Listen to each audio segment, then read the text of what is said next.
Welcome to the Business Building Blocks podcast, where we talk about the struggles and celebrations that leaders and entrepreneurs experience on their journey to success. I'm your host, Kristina, and I'm passionate about helping you achieve massive amounts of success at work and at home. We'll talk about all things people and organizational wellness, share relatable stories, and feature insightful guests because quality people and processes are at the heart of every success story. Ready to learn, grow, and have fun? Let's dive in.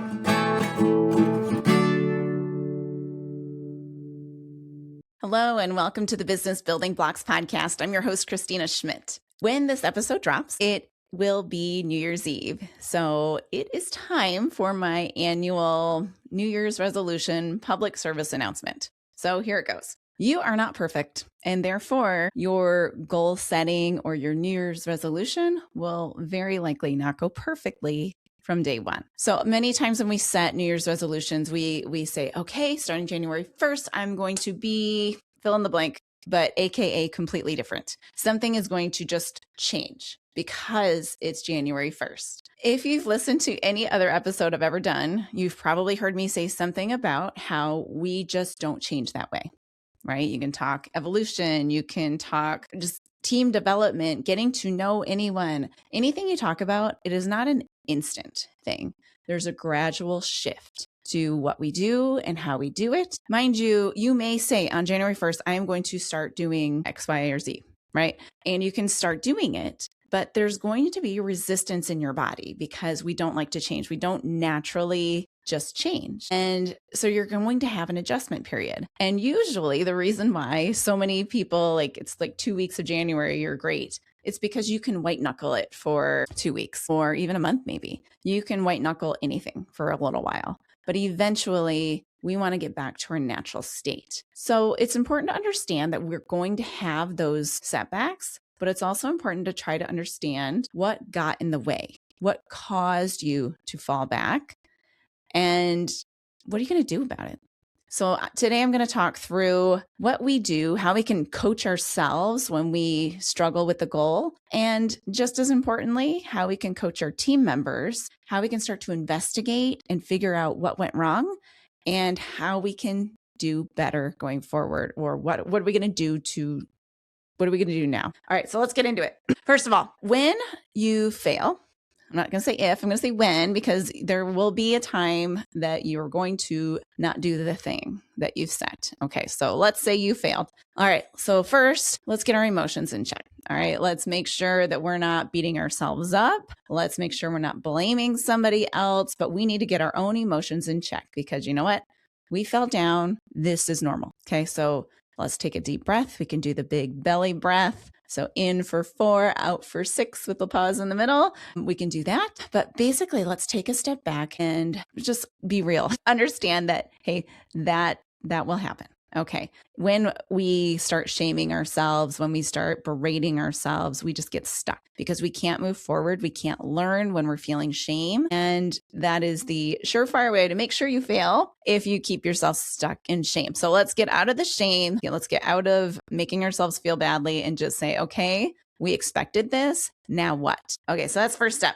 Second step, we need to understand what happened. Okay. Did we say we were going to do this thing 5 days a week and we did it 3? Did we, not even start doing the thing? Like maybe we didn't even go in the first place. All right. So what actually happened? What is the problem? And so many times when you just do this step, what we see is like, oh, you missed a day. Okay. So let's say that you were supposed to do this thing 5 days a week and you did it 3 days last week, or you did the first day to Monday and you missed Tuesday, Wednesday, Thursday, Friday. Okay. So that's the thing. That's what happened. Okay. So now we take a step back and we say, what's happened in the past? Okay. From before we started this goal, what were we doing before? Okay. So let's say you were doing it 0 times a week and now you did it 1 time. So you're 20% better. So yay. Clap for a success. Let's be happy. Let's celebrate that success. But then let's look at, okay, what's actually happening? So now we're going to break down what's happening. We're going to say, all right, so what got in the way? What were my thoughts when I went into that week? And this sort of investigation will probably will probably matter like kind of where you were from it. So let's say you've been successful for 3 weeks and now we're on week 4 and you fell off the wagon after Monday. Okay. What happened in week 1, 2, and 3? What was different? What were your feelings? What were your thoughts? Very likely, if it's a new goal, especially these New Year's resolutions, you were excited. And that adrenaline, that I'm going to do it, carried you forward. So we white knuckled it for the 3 weeks. Now we're in week 4 and it starts to get real, right? Like I used to run track and I did the mile. And if you ran track and you did the mile, the 1,600 meter run, there's 4 laps to it. Lap 1, you are full of spit and vinegar and ready to start sprinting, though you have to hold back a little bit, right? Because you've got 3 more laps to go, but you have a lot of energy. Lap 2, still feeling pretty good, but near the end of lap 2, you start to feel a drudge. Lap 3 is absolute torture because you have 1 more to go. You're tired from the first 2 where you're going your hardest. So lap 3 is like the mental and physical thing you have to overcome. And then lap 4, you're almost done. So you just keep going. So this just is my analogy for most goal setting, because laps 1 and 2, we feel really good. We have that high energy. So those first few weeks, we have that energy. But there's going to be a point when you get to it's hard now because life is normal. The excitement is gone. The starting excitement and the adrenaline is gone. And now you have to power through it. So as I said earlier, we can't just white knuckle things forever. There might be a point if you're white knuckling that you'll, eventually it'll become normal. But typically if you've gone too far of a change, you're going to fall back because your body will actually just get exhausted, because when you're changing, you've put your body under stress, under additional stress to what normal stress might be. And now your body gets tired and you get tired. You're mentally tired. You're physically tired. So there are things that change. So now we have to figure out, what are those resistances that we have to this new habit or this new thing that we're doing? How can we push through kind of the normal drudge? Because that's how we make the change. We find out what gets in the way of the behavior and we address that. So that's what this whole part is going to do. So that's going to take if you're doing it for yourself, some reflection, some actually looking at what happened, looking at things honestly and saying, is this just too much? Is 5 days of, getting up at 5 a.m. and working out, is that too much for my current state in life? And you know what? Be real. Be real with yourself. You want to push yourself, absolutely. But you also need to understand that we're in different seasons, or maybe the fact that you're not going to bed until midnight is getting in the way, right? Because you can make it by, through Thursday, but by Thursday, you're just zonked because you've only slept for 4 hours a night. So it's what's really happening, what's getting in the way. Sometimes it's those preconceived notions, those thoughts that we have about ourselves, and sometimes they're identity thoughts. Right? You may want to be one who works out, or someone who does daily reflection, or someone who is the best at, the best speaker in the whole wide world. And you may want to be that, but you might have an identity thing of, I don't speak well. I hit snooze until I don't get my workout in. That's what I do. That is my MO. Right? So these are identity blockages that stop us from being successful. Because the reality is, maybe there was a time in your life when you were successfully getting up. What were the circumstances in that? And that's what we want to investigate through this reflection. So give you a couple of, things to look at. What are your thoughts when you go do it versus what are your thoughts when you don't do it? What do you believe about yourself? Are you the fill in the blank? Are you a 5 a.m. morning worker-outer? Right? Ask yourself these questions. What do you believe? And be honest, because I know that sometimes when I say, yeah, I'm a 5 a.m., worker-outer person, and deep down you can hear somebody go, no, you're not. No, you're not. And that's that true belief, right? That's that identity gap. So we want to understand where those things are, both within ourselves and with our team members. So, okay, so let's dig in. Let's understand where those gaps are. Let's understand what's gotten in the way. Maybe it was a particularly busy week. Okay, and it's just 1 week. We get back on the horse. Okay, maybe we didn't have a plan. So did you have a plan for it? Do you need a tracking mechanism? So tracking, while might seem really boring, when you get to tick things off a list or put a check mark or a sticker or color in a box, there is a level of dopamine that gets released that is helpful. And depending on the personality or the needs of the people involved, so yourself or your team member, sometimes saying, hey, look at you got all your X's last week. Great job. Like sometimes that is the thing that will keep them going. While it sounds trivial to some, there are some people who are just wired that they need some kind of recognition, that they need some kind of like external dopamine hit maybe, or external somebody noticing it. Okay. So there are people wired that way. So that might help. So all of these sorts of things can be huge benefits and something to look at, like what got in the way. What we want to understand from before is, where were we before we started this goal? Were we doing 0 days a week?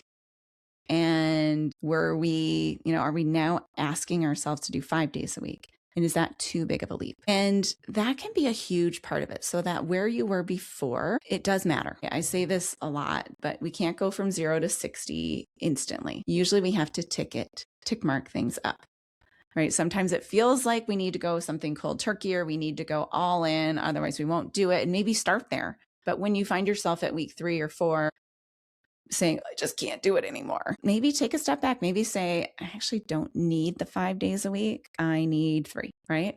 And what really helps do that is understanding your intent behind your goal. Why do you think you need to work out 5 days a week? Or, why do you want to be the best speaker in the whole world? Okay. And by when do you expect to do that? So we take the working out example. Do you want to just be healthy? Okay.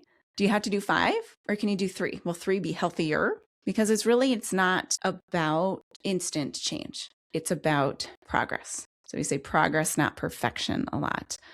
Or I say, well, I've stolen it from somebody who stole it from somebody to say progress, not perfection. And that is really what we're going for, is progress. And that's the whole point of these New Year's resolutions and these goals that we set all the time. Really, we're always trying to be better. We're trying to make ourselves better. But the point is better, not perfect. When we can be better, we're better than we were yesterday. We're better than we were last week, last month, last year. That's the goal. Ultimately, we'll take a look back and we'll say, oh gosh, 5 years ago, I was doing this, this, and this. Now look at me. It's understanding that progress and that realizing maybe I set too big of a goal and now I need to set a smaller one is not failure. It's real. But it's still progress. So that brings us to the last one. What can you commit to going forward? Okay, so let's say you fell down and, you're trying to do the 5 days a week. When you take a step back, you're not getting to bed early enough. You're like Tuesday nights are late nights and you struggle to even get to bed on time. So maybe you say, I'm not going to do 5 days. I'm going to do 3 days. And I'm going to, I know that I need some kind of an accolade. So I'm going to track it on my fridge, right? I'm going to put X's on my fridge every time I do it, because I'm going to see my lack of an X every time I open the door of my fridge. And I'm going to either be annoyed with myself that I didn't do it if I don't see an X, or I'm going to be like, hey, I got an X today. I'm good. I already did my thing. And sometimes when you're saying I'm going to do a workout and you see that lack of an X, sometimes by 5 p.m. you say, well, gosh darn it, I'm going to go do something. I'm going to go do something for 15 minutes. So you go and you just do it because you've seen the tracker. So you're going to commit to now tracking it and, change the goal a little bit to being 3 days. So maybe it's a couple of things that you commit to. You're going to say, well, gosh, maybe this wasn't a priority right now because the things that keep getting in the way are, this, and the other thing. So maybe those are actually the priorities. Like maybe this is something I want to do, but maybe it's not right for me right now. So, okay, that's okay. It's not failure. It's a reassessment and saying that this is what's most important. This is what's going to drive me as an overall person, as an overall business team. This is what's going to drive us to be better. So sometimes reassessing those goals and saying, I didn't really need to do that right now. That was a wish list item, not a must do now item. Fine. Maybe you start it in June. Because again, there's no magic trick on January 1st. There is nothing there that is going to make you operate in a non-human way. Next time, or when you get to February, replay this episode and say, okay, yes, what are these questions that I can ask myself? So, or if a team member comes to you and isn't meeting their goal, whatever that goal may be, take these these coaching questions and ask them, talk to them about it, really understand the gap that's getting in the way and recommit to something else or the same thing with maybe some different nuances, but recommit to something going forward. And that's how you'll have success this year. If you found today's episode helpful or you know someone that would, please like it, share it with a friend, and leave a review and a comment on the YouTube channel so that we can get the word out to more people. My goal is to get everybody achieving their goals this year, really just achieving the life that they want and that God wants them to want. So please share it, and I'd love to hear your feedback on it. So I will see you on the next episode of the Business Building Blocks podcast. Thanks for tuning in to the Business Building Blocks podcast. If you enjoyed this episode, make sure to subscribe so you don't miss what's next. If you found value in our conversation, please leave a quick review, like, or share. It helps us reach more amazing listeners like you.